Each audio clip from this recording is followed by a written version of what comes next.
사랑하는 영락교회 지체들에게 주 안에서 평화 인사를 전합니다. 오늘은 2025년 4월 10일 목요일입니다.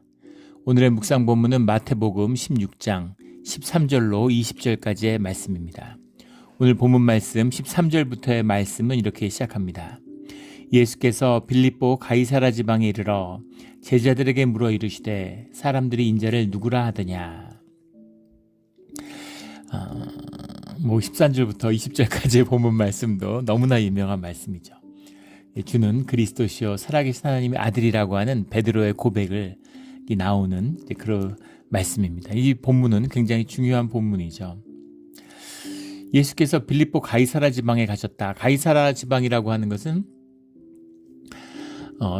북쪽입니다. 왼쪽 바닷가에 그 두론과 시돈이 있으면 내륙 쪽에 있는 헬몬산, 이제 밑에 있는 헬몬산으로부터 쭉 그 요단강이 흘러내려오죠.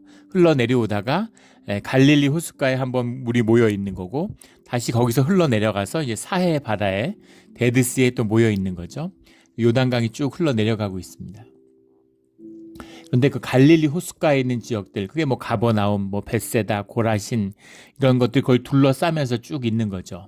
뭐 가나부터 시작해서 뭐 쭉 거기 있는 것, 뭐 거라사 지역 이런 건 오른쪽에 있는 것이고, 가버나움 이런 건 왼쪽에 있는 거고, 갈릴리 호숫가를 중심으로 이것은 이제 완전히 북쪽으로 올라온. 그래서 예루살렘부터 훨씬 멀어진 거죠. 예루살렘에 가시기 전 예루살렘 입성을 한 40일 정도 앞두고 있는 시점입니다. 고난주간의 시작 같은 것이죠. 근데 이것이 이제 굉장히 중요한 고백으로 이제 시작되고 있는 거예요. 그래서 가버나움엔 왜 이 가이사라 지방엔 왜 가셨을까? 빌립보 가이사라는 뭐 두론과 시돈의 내륙 지방이기도 하지만 굉장히 부유한 지역이라고 그러죠. 약간 고지대고 날씨도 선선하고, 우리 몬트레이 지역에서 카멜 생각하시면 됩니다. 빌립보 가이사라는 카멜 같은 곳이에요. 강남에서 뭐 청담동, 압구정동 이런 겁니다.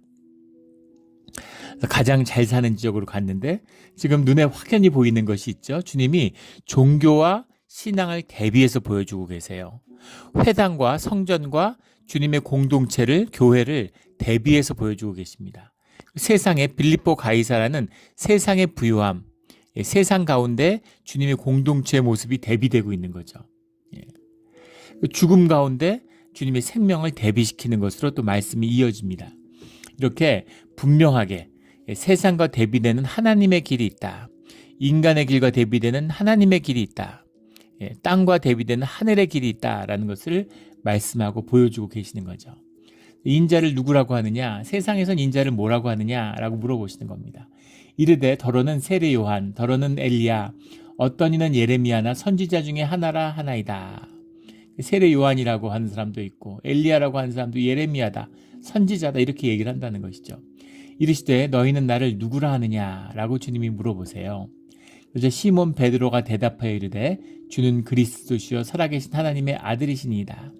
살아계신 하나님의 아들이시니다 라는 고백은 뭐 그럴 수 있는 고백이죠. 그런데 주는, 당신은 그리스도십니다 라는 고백이죠. 당신은 그리스도, 이 그리스도시다 라는 고백은 당신은 여호와십니다, 당신이 하나님입니다 라는 고백입니다. 놀라운 고백이죠.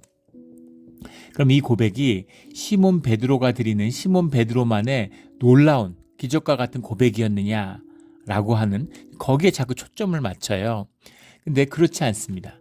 그렇지 않다는 분명한 뜻이 요한복음 1장에 보면 나오죠. 요한복음 1장에 세례 요한의 증언이 나오는데, 세례 요한이 뭐라고 얘기하냐면 30절에 보면 그가 나보다, 요한복음 1장 30절에 보면 그가 나보다 먼저 계심이라 한 것이 이 사람을 가리키는 것이다.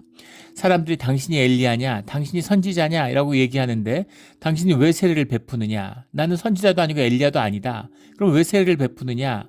세례를 베푸는 것은 그 뒤에 오는 분, 그 뒤에 오는 분을 영접하기 위해서 내가 세례를 베푸는 것이다. 그렇게 선포하죠. 32절에 가면 내가 봄에 성령이 비둘기같이 하늘로부터 내려와 그 위에 머물렀더라 이렇게 얘기합니다. 나도 그를 알지 못하였으나 33절에 보면 나도 누가 그리스도인지를 나도 몰랐다. 근데 나를 보내어 물로 세례를 베풀라 하신 그이가 주님이 말씀하셨다는 거죠. 하나님이 말씀하셨다는 겁니다. 나에게 말씀하시되 성령이 내려서 누구 위에든지 머무는 것을 보거든 그가 곧 성령으로 세례를 베푸시는 이인 줄을 알라 하셨기에 내가 보고 그가 하나님의 아들이심을 증언하였노라. 무슨 이야기죠? 주님의 액팅이 아니라 주님의 doing이 아니라 주님의 being을 보고 주님의 존재를 보고 행위가 아니라 존재를 보고 주님인 걸 알았다라는 거죠. 성령과 하나됨을 보고 하나님이 내게 말씀하셔서 성령이 함께하는 이가 오신다고 했는데 성령이 함께 하시는 이를 보고 그가 그리스도라고 내가 선포했다, 고백했다, 증언했다 이렇게 이야기하고 있는 겁니다. 그러니까 세례 요한도 알고 있었던 것이죠. 예수님이 와서 공생애를 시작하지 않았는데 세례 요한한테 세례받으러 왔는데 그 예수님을 보고 세례 요한은 알았다는 겁니다. 그리고 35절부터 42절까지의 그 세례 요한의 두 제자의 이야기가 나와요. 근데 그 중에 세례 요한의 제자인 안드레라는 사람이 가서 보고 예수님이 그리스도라는 것을 세례 요한의 가르침을 듣고서 안 것이죠. 그래서 그 말씀을 듣고서 예수님을 따른 거예요. 그렇게 따르니까 예수님이 와서 봐라, 와라 이렇게 말씀해 주시는 거죠. 근데 그 안드레가 누구였냐면 시몬 베드로의 형제였다는 겁니다. 요한의 아들 시몬이었다. 장차 게바라 하리라 이렇게 주님이 말씀하시는 거죠. 그래서 게바도 베드로도 베드로의 동생 안드레도 세례 요한의 영향으로 인해서 예수님이 그리스도라는 것을 믿고 따랐다는 겁니다. 그래서 주는 그리스도시다라고 하는 고백이 지금 처음 나오는 베드로만의 고백이 아니라는 겁니다. 이걸 아는 게 굉장히 중요해요. 이게 왜 중요한지는 이제 다시 나누겠습니다. 근데 중요한 것은 무엇이냐면 시몬 베드로의 대답이 아니라 주님의 질문이에요. 이것을 놓쳐서는 안 됩니다. 늘 베드로의 대답에 매달리기 때문에 복잡해지는 겁니다. 오늘 본문을 가지고 1년 동안 얘기할 수 있어요. 기독교의 역사에서 굉장히 중요한 본문이죠. 왜냐하면 베드로의 이 고백이 베드로 너를 내 반석 위에 내 교회를 세우겠다. 음부의 권세가 너를 이기지 못한다. 내가 천국의 열쇠를 내게 준다라고 얘기했는데 이것이 교회에 준 것이냐 아니면 베드로의 고백에게 주어진 것이냐 아니면 베드로라고 하는 그 사람에게 그 인디비주얼에게 주어진 것이냐라는 것을 가지고서 교회 가운데 무수한 논쟁이 있었습니다. 그 이유는 뭐냐면 베드로가 로마 교회의 초대 감독으로 받아들여지죠. 로마 교회 초대 감독으로 받아들여지기 때문에 베드로가 에게 천국의 열쇠를 주었다는 것이 그 열쇠를 로마 교회가 받았다 이렇게 받아들이는 겁니다. 그래서 이 말씀에 근거해서 가톨릭이 성립된 거죠. 가톨릭 교회가 이걸로 1500년을 호령을 했어요. 1500년까지는 아니겠 1000년을 가톨릭 교회가 이걸로 이제 권세를 가졌습니다. 그러니까 이걸 가지고 논란이 많겠죠. 종교 개혁이 일어나면서 이제 또 그것을 부정하는 겁니다. 그래서 베드로에게 준 것이 아니라 이것은 언약에 준 것이다. 이 고백을 하는 자는 이걸 받는 것이다. 교회에 준 것이다. 이래서 논란이 많아요. 근데 핵심은 이 대답에 있는 것이 아니라 주님의 질문에 있는 겁니다. 주님이 왜 이 질문을 하셨을까요? 이 질문이 세워져야지만이 주님의 십자가, 주님이 이 땅에 죽으러 오셨잖아요. 대속을 위해 오셨잖아요. 그 대속의 십자가의 역사를 이루기 위해서 주님이 어디 조용한 데 가서 그냥 죽었는데 아무도 주님이 그리스도신 걸 몰라요. 그러면 대속의 역사라는 게 어떤 의미가 있겠습니까? 하늘에서 이루시지 땅에는 왜 오셨어요? 주님이 누구신가에 대한 주님을 그리스도로 받는 그 신앙의 고백이 있어야 주님의 십자가가 우리에게 구속의 역사로 시작되는 것이죠. 주님이 빚을 갚아주셨는데 빚을 갚아주셨다는 걸 아무도 몰라요. 그럼 갚은 것과 안 갚은 게 무슨 차이가 있습니까? 어차피 빚에 매여 사는데. 그것을 알아야 되는 거죠. 그걸 깨달아야 되는 겁니다. 그 깨달음의 고백이 임할 때가 된 것이죠. 이 고백이 나오면 주님의 십자가의 역사가 시작되는 거죠. 이것이 십자가의 죽음의 40일 전에 주님의 질문이에요. 너희는 나를 누구라고 하느냐? 우리에게 주시는 질문이죠. 나는 너에게 누구냐? 나는 너에게 뭐냐? 연인이 연애를 하는데 어느 날 같이 연애를 쭉 해왔는데 이런 질문이 나오는 거죠. 오빠는 나랑 왜 사겨? 오빠는 나랑 왜 만나? 이렇게 물어보는 거죠. 연애 최대 위기고 분수령입니다. 대답 잘못하면 관계 금이 가죠. 그런 중요한 고백이에요. 고백이 있어야 되는 거죠. 고백이 임해야 되는 겁니다. 고백을 하는데 뭐 길 가다 처음 봤는데 가서 너무 예뻐서 마음에 들어서 전화번호 좀 받을 수 있을까요? 이런 거하고는 차원이 다른 것이죠. 예.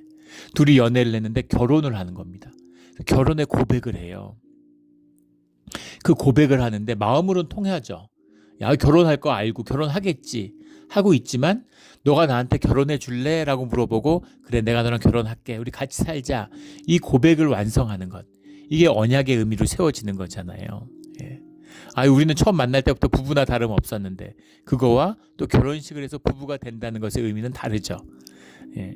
그것처럼 주님이 그 질문을 이때 주셨다는 이 질문이 핵심인 겁니다. 너희는 나를 누구라 하느냐? 너희는 나를 누구라 하느냐? 이 질문을 주신 거죠. 깨달음의 때가 온 것이고 주님을 아는 거예요. 예수님도 주님을 너희들이 나를 안다고 믿으시는 거죠. 그 믿음으로 이 말씀을 던지신 겁니다. 그리고 그 믿음이 따라와야 되는 거죠. 주님이 우리보다 앞서 가시는 거예요. 주님은 항상 우리보다 앞서 가십니다. 굉장히 중요한 의미죠. 주님보다 앞서가면 안 돼요. 주님이 움직이지 않았는데 움직이면 안 됩니다. 주님이 움직이지 않았는데 움직이면 우리가 신앙 가운데 확실하게 배운 한 가지죠. 그러면 지옥을 맛보게 됩니다. 주님과 함께 움직여야 돼요. 근데 주님이 늘 우리보다 먼저 움직이세요. 나는 내 의지대로 해야지. 그런데 가다 보면 주님이 나를 인도하셨다는 것을 만나게 되죠. 주님이 항상 우리보다 먼저 움직이시죠. 주님의 믿음이 우리의 믿음을 앞서가는 겁니다. 주님이 우리를 믿어주시기 때문에 우리의 믿음이 생기고 우리의 믿음이 주님 안에서 믿음으로 자라가고 주님 안에서 믿음으로 완성되는 거죠. 주님이 우리를 향한 주님의 믿음이 먼저였다라는 것을 만나게 되는 겁니다. 귀 있는 자는 들을지어다. 중요한 말씀이죠. 주님이 물어보시는 너희는 나를 누구라 하느냐 이 말씀을 물어봐요. 이 말씀이 중요한 것은 무엇이냐면 이 제자들이 주님과의 공생애를 통해서 주님이 누구이신 것을 알았다는 겁니다. 누구인지를 이해했다는 게 아니에요. 누구인지를 인식했다는 게 아닙니다. 우린 그걸 늘 착각하죠. 이 얘기 그전에도 나눈 적이 있죠. 어린아이가 새라는 개념을 배우면 더 이상 새를 바라보지 않는다고. 새가 날아다니는 게 신기하고 새를 봐야 되잖아요. 새를 보지 않아요. 왜냐하면 새라는 개념을 알았기 때문에 새를 알았다고 생각하는 겁니다. 이게 인간의 문제죠. 인간이 뇌로 살아요. 그래가지고 뇌로 인식하고 뇌는 이 뇌 골격 안에 갇혀 있어서 바깥 세상을 전혀 보지 못합니다. 그 안에 어둠 속에 완전히 갇혀 있어요. 그리고 자신의 개념과 해석을 통해서 바깥의 일들을 받아들이죠. 엄마 뱃속에 있는데 막 부부싸움하고 막 아빠가 엄마 때리고 이러면은 그 공포와 그 두려움 속에서 아이가 평생을 지배받습니다. 그게 인간이에요. 주님을 만나서 깨어지는 삶. 그게 되지 않고서는 그 삶의 시작을 되돌리지 못해요. 어릴 때 찌질하면 일생 찌질한 겁니다. 그게 세상의 멍해예요. 그게 굴레예요. 십자가를 만나지 않으면 삶의 어떠한 변화도 일어나지 않습니다. 그런데 주님을 만났는데 주님을 이해하려고 하는 거예요. 보는 눈이 열리지 않는 거죠. 우리 예전에 피카소 얘기 나눴죠. 피카소가 그 아버지가 누 화가였는데 피카소한테 이 비둘기 발을 그려오라고 그랬다는 거 아니에요. 그래서 1년 동안 비둘기 발만 그리게 했다는 거죠. 그래서 1년 동안 그림을 그린데 피카소한테 비둘기 발을 그리면서 뭘 알았느냐고 물어보니까 비둘기 발이 다 다르게 생겼다고. 비둘기가 50종이 넘는답니다. 아셨나요? 저는 피카소 얘기를 듣고서 처음 알았어요. 비둘기가 다 거기서 거기 같은데 우리 광장에 앉아있는 비둘기가 50여 가지가 된대요. 다 똑같이 생긴 것 같은데 눈이 가려있지 않는, 눈이 멀어 있는 거죠. 발을 그리면서 아이의 눈에는 비둘기가 보이는 거죠. 그래서 사람들은 다 보지만 보지 못하는 것을 그 보는 것 속에서 보는 거죠. 그 보는 걸 그려내는 겁니다. 그게 예술이죠. 그게 아트예요. 그 눈을 그 아버지가 열어준 거죠. 그 눈을 유업으로 자식에게 준 거죠. 불우한 시절을 보내고 내전에 휩쓸리고 조국을 버리고 조국한테 버림받아서 외국에 나와서 살았지만은 사물을 보는, 사물 속에 보이지 않는 것을 보는 눈을 유업으로 받았어요. 그래서 아티스트로서 일어서는 거죠. 하물며 우리의 신앙은 어떤 것이겠습니까? 신앙을 유업으로 받고 주님을 안다고 한번 생각해 보세요. 주님과 동행하는 길을 가야 되는 거죠. 한국에서 의대 가는, 미국도 마찬가지죠. 의대 보내려고 난리예요. 뭐 초등학교에 의대반이 있고, 초등학교 3학년 때, 뭐 7세고시, 7살 때 7세고시, 얘가 뭘 좀 투자해도 가망이 있을까 없을까. 그래서 초등학교 3학년 때 4학년 올라가면서 의대반에 들어가느냐 못 들어가느냐로 결정이 난답니다. 참 신기한 일이죠. 옛날에 제가 대학 갈 때만 해도 80년대 중반에는 서울대가 제일 셌습니다. 서울대에서 제일 낮은 학과가 연대 의대보다도 셌어요. 근데 지금은 지방의 어떤 의대도 서울대 일반 공대보다 세답니다. 예전엔 서울대 몇 명 갔느냐 뭐 이런 거, 그것도 웃기는 거지만은 그런 걸로 학교를 발표, 이제는 의대 몇 명 갔느냐 이걸로 발표를 하더라고요. 다 망조죠. 근데 왜 그렇게 의대 보내려고 그래요? 부모들이 어리석어서 그런 겁니까? 뭐 그럴 수도 있겠지만 세상을 보는 거죠. 현상을 보는 겁니다. 자녀들 좀 먹고 사는 걱정 없이 두려움 생존해서 살아남기를 바라는 부모의 간절한 마음이잖아요. 내가 가진 전부를 애한테 부어서 애가 전문직을 따면은 그러면 애가 먹고 살겠지. 한때는 한의사, 뭐 한때는 치과의사 이랬는데 그런 거 다 이제 뭔가 그걸 잃어버리고 이 의사밖에 안 남은 거예요. 의사도 지금 의사지 이제 10년, 20년 지나면 완전히 또 달라질 겁니다. 세상이 잔인하잖아요. 그렇게 이제 돈 잘 벌고 잘 사는 거 내버려 두지 않죠. 그런 것, 잔인한 세상. 자식을 어떻게든 살려보려고 하는 부모의 염원이 담겨 있는 거죠. 전문직 따면, 뭐 박사 따면, 돈 물려주면 내가 지킬 수 있나요? 기업을, 재벌을 물려줘도 애가 다 털어먹는데? 주님을, 신앙의 유업을, 믿음을 유업으로 남겨야 되는 것이죠. 근데 그걸 남긴다는 게 뭐 교회 다니고 멤버십 가지라는 겁니까? 또 종교의 경험에 묶으라는 거예요. 종교가 주님을 아는 걸 막는 겁니다. 종교의 멍에를 씌우면 안 돼요.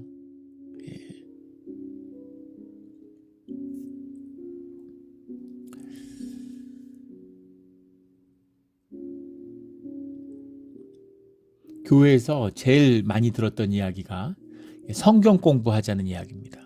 제가 제일 싫어하는 얘기가 성경 공부란 말이에요. 성경은 공부하는 책이 아닙니다.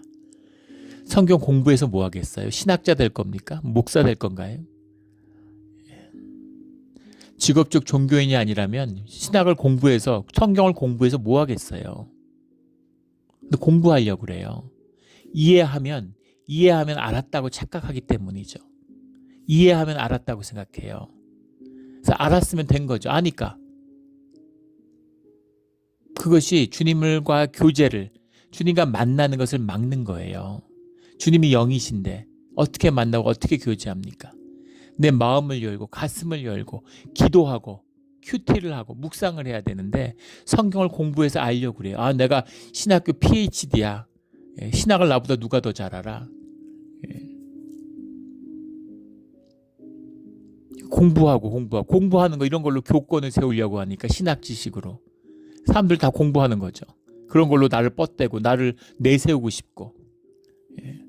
전에도 나눈 적이 있죠. 한 목사님이, 베이저의 목사님인데 교회가 힘든 교회인데 교회를 갔더니 권사님이 나는 PhD라고 신학. 목사님은 PhD가 없는데 나한테 배워야 된다고 그러더래요. 성경 공부하는데. 이게 오늘날 개신교와 기독교가 나온 비극이죠. 다 종교 괴물들을 만들어요. 내 삶의 일도, 내 몸은커녕 내 손톱도 십자가에 박을 수가 없어요. 근데 주님의 교회 나오는데 교회에서 이제 자아 실현을 하려고 그러는 거죠. 종교는 주님을 차단하는, 주님을 만나지 못하는. 왜 주님을 안 만나려고 그럴까요? 맨날 하나님 얘기하는데. 주님을 만나면 내 삶이 깨져야 되기 때문입니다. 주님을 만나면 내 삶의 주도권을 내주어야 되기 때문인 거죠. 주님을 만나면 내 상처와 수치가 드러나기 때문인 거죠.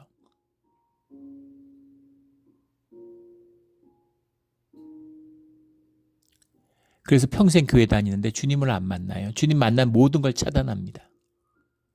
야, 뭐 그렇게 유난 떨 거 없어. 교회 생활 적당히 해야지. 너무 그렇게 하면 안 돼.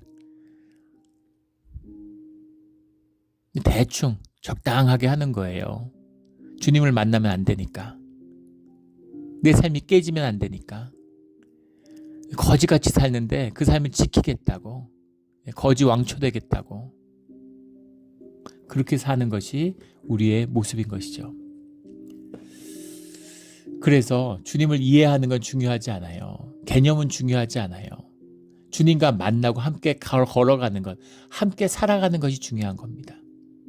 그 주님과 함께하는 삶 가운데 내 삶의 깨달음으로, 내 삶의 고백과 진실로, 뭐 연애하면서 당신 너무 사랑하고 별도 따주고 뭐 당신 같은 사람은 없고 뭐 미국 사람들 막 뭐 허니 그러고 뭐 마이 베럴 해프라고 그러고 뭐 너무 좋잖아요.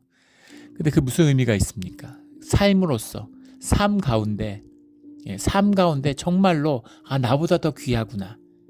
정말 배우자를 사랑해서 정말 내가 죽어도 이 사람 삶이 피어나면 좋겠구나.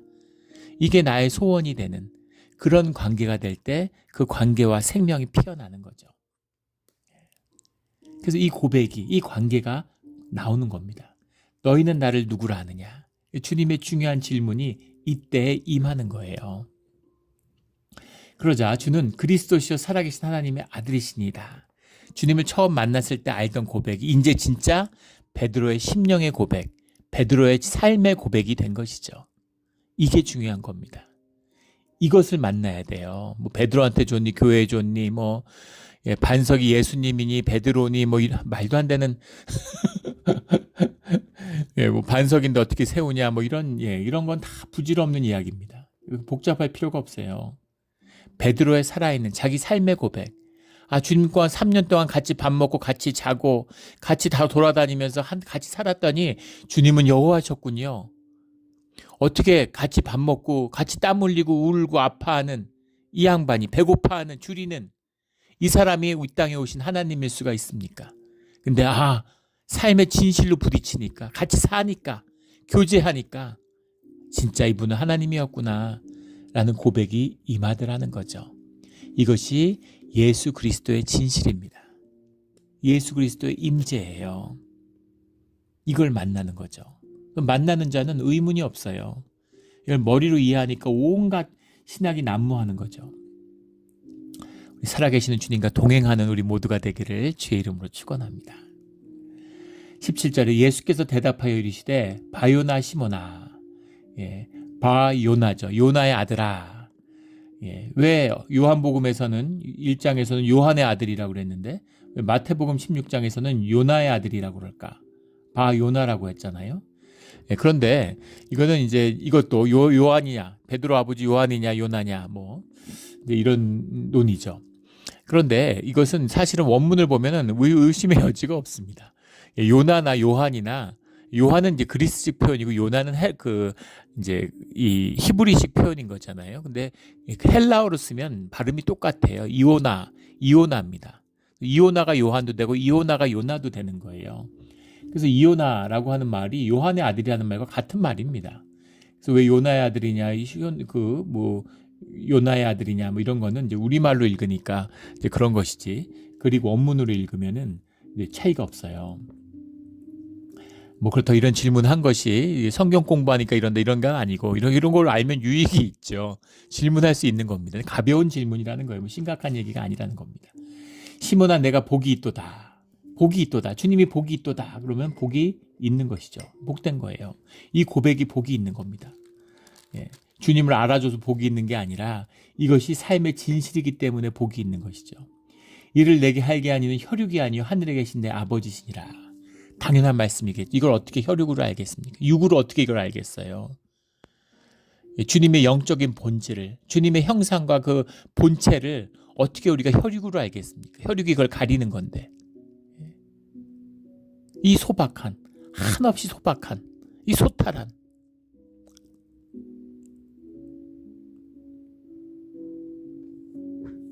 이 소박함 속에서 삶으로 깨달아 아는 것이죠. 근데 이것은 하나님이 알게 하시는 거지. 이건 성령이 알게 하시는 거지 사람이 할 수 있는 게 아니다라는 말씀인 겁니다. 이 말은 뭐예요?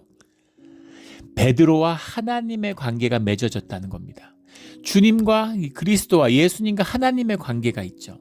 하나님을 중심으로 해서 예수와 베드로가 통하게 됐다는 얘기예요. 우리 성도의 교제와 같은 것입니다. 그것을 통할 수 있는 건 중간에 주님이 계시기 때문에, 성령 하나님이 계시기 때문인 거죠. 그래서 내가 누군지를 깨닫게 하는 겁니다.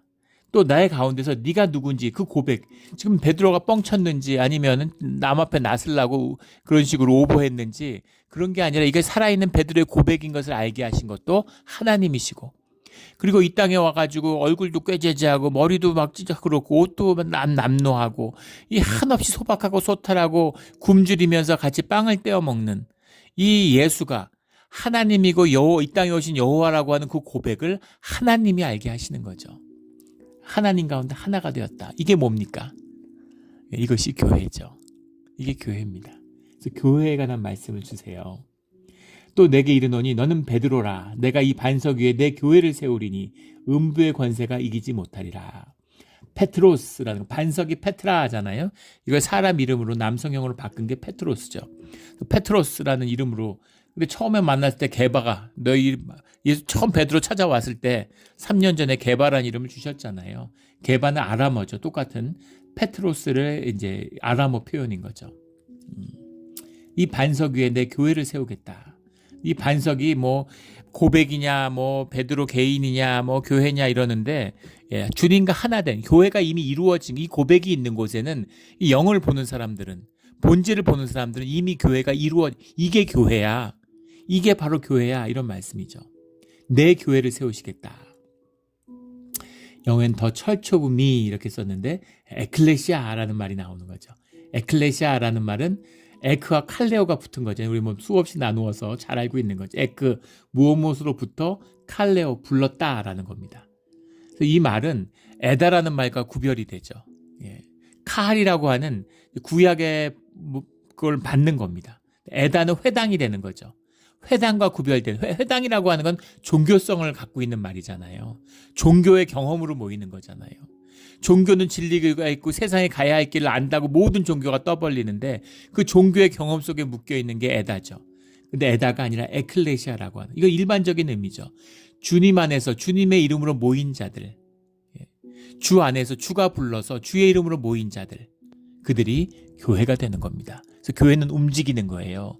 교회는 건물이 아니라, 교회는 기관이 아니라, 교회는 조직이 아니라, 교회는 삶의 공동체고 사람들이 모여있는 주님의 사람들, 하나님의 통치를 받는 하나님께 속한 예수 그리스도의 공동체, 예수 그리스도의 지체, 예수 그리스도의 가족, 이것이 교회인 겁니다. 교회로 모이는 거죠. 또 내가 내게 이르노니 너는 베드로라. 이 반석 위에 내 교회를 세우리니 음부의 권세가 이기지 못하리라. 음부라는 것도 우리 많이 나눈 말이죠. 아도우라는 말인데 알파와 에이돈이라는 말이 붙었어. 에이돈이라는 게 폼이라는 말입니다. 폼이 없어요. 폼이 없는 것, 이것이 음부죠. 모든 게 썩어지는 겁니다.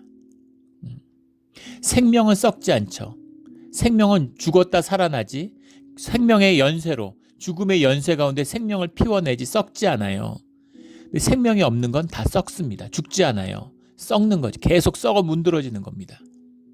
플라스틱 이런 걸 생각해도 썩잖아요. 생명이 없어요. 썩어버립니다. 꽃은 지지만 피어나고 꽃은 지지만 피어나죠. 생명이니까. 조화는 어때요? 조화는 썩어지는 거죠. 썩는 곳이 음부입니다. 음부가 죽음이죠. 죽음의 권세라고 했는데 플라이라는 말인데 게이트, 문을 말하는 문. 죽음의 문. 이것이 세상의 권세죠.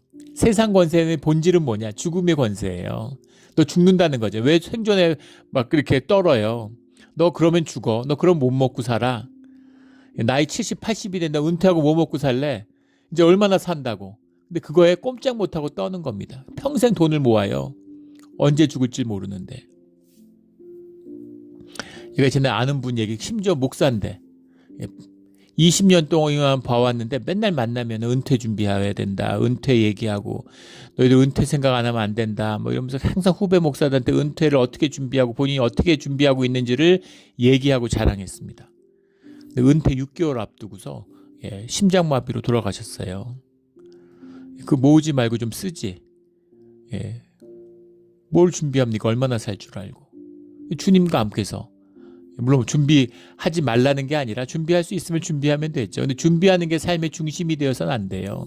누가 준비하라고 그래요? 누가 삶을 우리에게 보장했어요? 한 80년, 190년 다 사는 겁니까? 주님이 안에서 주와 함께 하는 것이 본질인 거죠. 죽음을 두려워하는 거예요. 죽을까봐. 생존으로 묶는 생존의 위협, 이게 죽음의 권세잖아요. 세상에서 주는 형벌이 뭐예요? 너 죽인다는 거 아니에요. 죽음을 이겨냈어요. 죽음이 끝이 아닌 걸 알고 죽음을 통과하는 영원한 생명을 갖고 있어요. 죽음은 아무것도 아니죠. 죽음을 두려워하지 않으면 세상은 모든 권세가 꺾입니다. 그 사람에게 아무것도 하지 못해요. 그래서 죽음을 무릅쓰는 사람들을 두려워하는 거, 이게 세상의 본질이에요.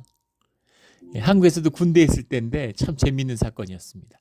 병사가 군대가 부조리한 게 많잖아요. 요즘은 모르겠는데 옛날에 참 부조리한 게 많았죠. 그전엔 더 했겠죠. 뭐 부조리한 게 이루 말할 수도 없습니다. 아마 군대 갔다 온 사람 밤을 새서 얘기해도 끝이 안 날 거예요. 온갖 부조리가 판을 치는데, 그런데 그 부조리에 저항하기 위해서 병사 하나가 훈련소에서 밥을 안 먹기 시작한 거예요. 근데 신기한 건 병사 하나가 밥 하나 안 먹는다고. 그 당시에는 수백 명씩 1년에 군대에서 이렇게 뭐 죽는 사람들이 많았습니다. 훈련하다 행군하다가 많이 죽었어요. 지금은 죽는 군인이 거의 없지만 그때는 전쟁도 안 하는데 왜 이렇게 군인들이 많이 죽었는지. 그런데 병사 하나가 금식하는데 온 조직, 군 전체가 떠는 겁니다. 군의 최고 수뇌부가 그거에 굉장히 예민하게 반응해요. 국방부의 수사기관에 있었는데 팔칵 뒤집힌 겁니다. 그래서 그 상관들부터 훈련소 싹 뒤집힌 거예요. 전부 다 조사받고. 다 본질의 두려움이 있는 거죠. 죽음의 권세에 기초하고 있기 때문에 죽음의 권세를 거부하니까 다 떠는 거예요. 굉장히 신기했던 경험이. 저는 그때는 이제 그 크리스찬이 되기 전이라서 그 본질을 보는 눈이 없었죠. 이해가 안 됐어요. 왜 병사 하나가 밥 안 먹는 것 같고 이렇게까지 난릴까? 자기들도 알고 하는 게 아닌데 본질적인 본능의 두려움이 있는 거죠. 그 죽음을 두려워하지 않는 그 마음이 조직을 와해시켜버릴 수가 있어요. 그러니까 그걸 두려워하는 거죠. 그런 음부의 권세가 교회를 이기지 못한다는 겁니다. 주님과 하나 되고 죽음을 넘어섰는데 세상이 어떻게 교회를 대적하겠어요? 물론 속이고 뭐 이렇게 어떻게든 교회를 쓰러뜨리려고는 하죠. 그러나 그 권세가 교회를 이기지 못하는 거예요. 생명으로 마주치면 항상 교회가 이기는 겁니다. 종교기관 얘기하는 거 아니죠. 믿음의 연합, 삶의 공동체, 가족이 되면, 하늘 가족이 되면 무조건 세상을 이겨요. 정직하다면, 정면으로 승부한다면 늘 이기는 겁니다. 이 비밀을 말씀하고 계시는 거죠. 19절에 내가 천국 열쇠를 내게 주리니 내가 땅에서 무엇이든지 매면 하늘에서도 매일 것이요 내가 땅에서 무엇이든지 풀면 하늘에서도 풀리리라. 이 권세가 교회의 권세입니다. 이 땅에서 누리는.